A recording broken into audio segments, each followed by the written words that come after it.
I want to make content once a week until I can afford a Mazda Miata. And not one of those like dumb looking ones. I want to get like, you know, like that one.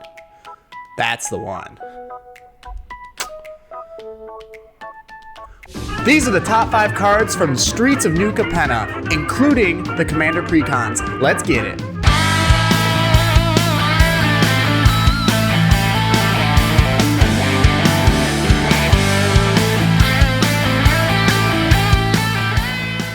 Sweet new intro, right? I know.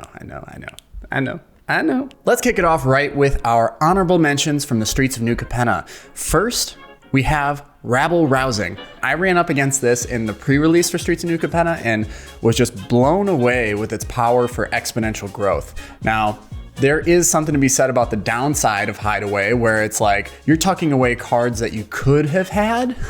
You know, like you to look at the top 5. Oh, in that 5, there's a card that I needed in order to like progress my game plan, and now I don't have it because it goes to the bottom of the library or it's exiled, you know, and then enchantment removal, whatever.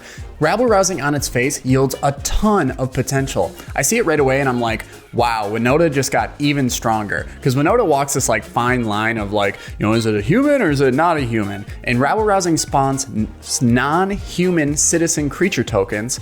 So when you're swinging with all of your humans and non-humans with Winota on the battlefield, you're gonna like spawn a ton of these non-humans that at the next available opportunity are gonna basically allow Winota to dig through the entire deck and pull any of those humans out. So that's why I think it's powerful. That's why I think it deserves this honorable mention. The next card is Rocco, Cabaret Caterer. And it's the one legendary creature, like as a commander, I think Naya's been lacking something for a long time, and that's just consistency. I played Zacama at Marchesa 2022, and while I did present like a win con, like 3 out of my 5 matches, the deck just loses on the stack, and then it has a hard time recovering because it isn't consistent at all. But this allows a whole new layer.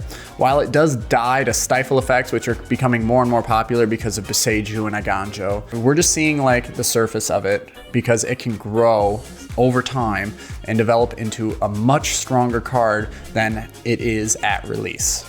The final card in the honorable mentions goes to Stash.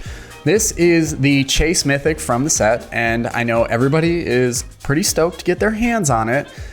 But right away, it just doesn't do a whole lot. Like, this is a great value piece in Kinnan decks, where you can turn your lands essentially into storable mana, and not just storing that mana, but getting like double the mana out of it due to Kinnan's ability.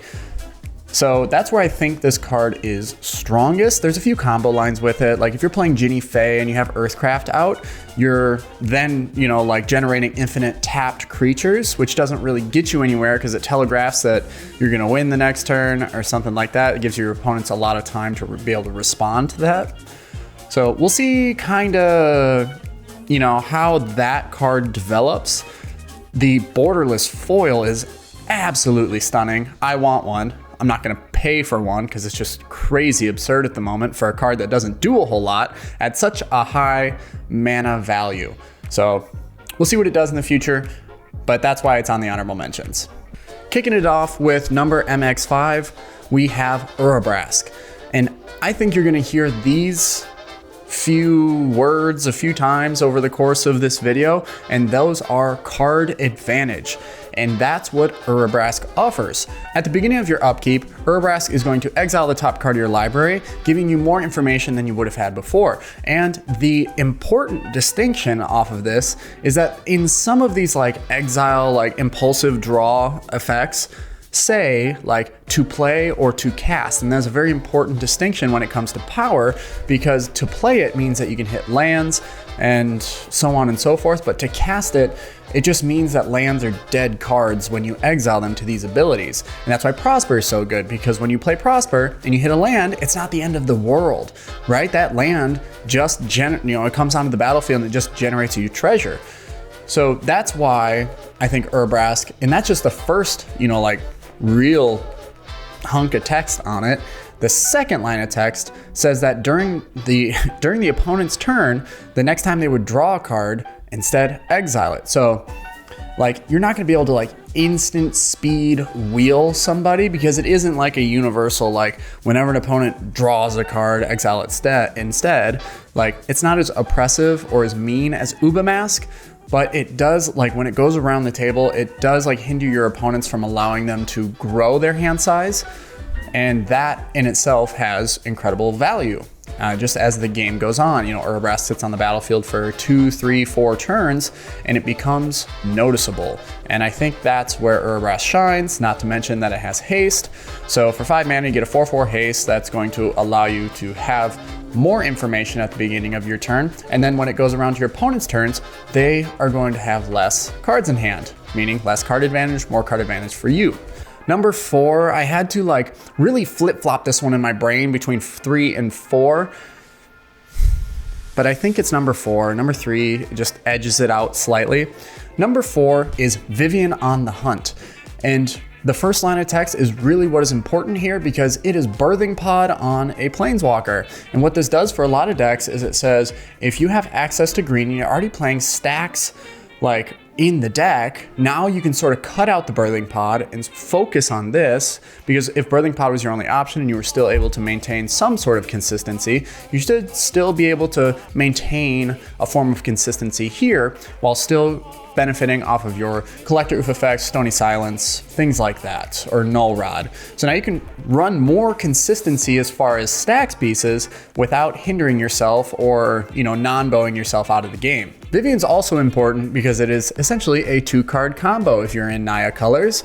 You play the Planebound Accomplice, you spill Vivian out onto the battlefield, exile it, go get a Felidar Guardian, bounce the Vivian, it's now a new permanent, so you can activate the ability again, sacrifice Felidar Guardian, go get a Karmic Guide, and then Karmic Guide brings back the Felidar Guardian, you hit the Vivian again, the Vivian comes back in, new permanent, you sacrifice the Felidar Guardian, go for a Kiki Jiki, tap the Kiki Jiki, create a Karmic Guide, get the Felidar Guardian, hit Kiki Jiki, comes back down, make infinite Felidar Guardians. Hasty Felidar Guardians, that's what's important, and you win that turn. So it's cool because it's a 2-card combo, and with, like, let's say Rocco, you play that, Rocco is 3 mana value. Boom, you can use either the Accomplice or Rocco to make it happen.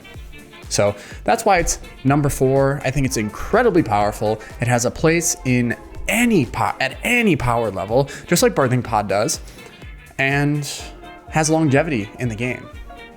Number 3, an offer you can't refuse. The funky thing about this card is that at higher power levels, I've seen it used being a pseudo ritual as well. So whether you're playing Lier or you're playing, like, I watched a guy peer into the abyss, right? He picked up half his library and then he cast a spell, cast Pact of Negation, and then an offer you can't refuse on the Pact of Negation to create 2 treasures to keep the ball rolling, and he ended up winning the game that turn due to that ritual. So it's kind of cool to like have that flexibility, but then it also says counter target non-creature spell, stop. Like that's what it does, and then you give 2 treasures. So like there is a balance to it where if your opponent has like a lot of cards in hand, where giving them 2 treasures isn't that great, but it also just like stops something. So if your opponent's like hell-bent and they're really desperate to get this thing off so that they can keep like moving forward, you really kick the legs out from under them and hinder them moving forward. And that's why I think this is number 3. It's going to see play pretty much anywhere because you can hit your own things with it to give yourself like mana flexibility. Number 2, Professional Facebreaker. It is number 1 in our hearts as the coolest name to ever grace a Magic card.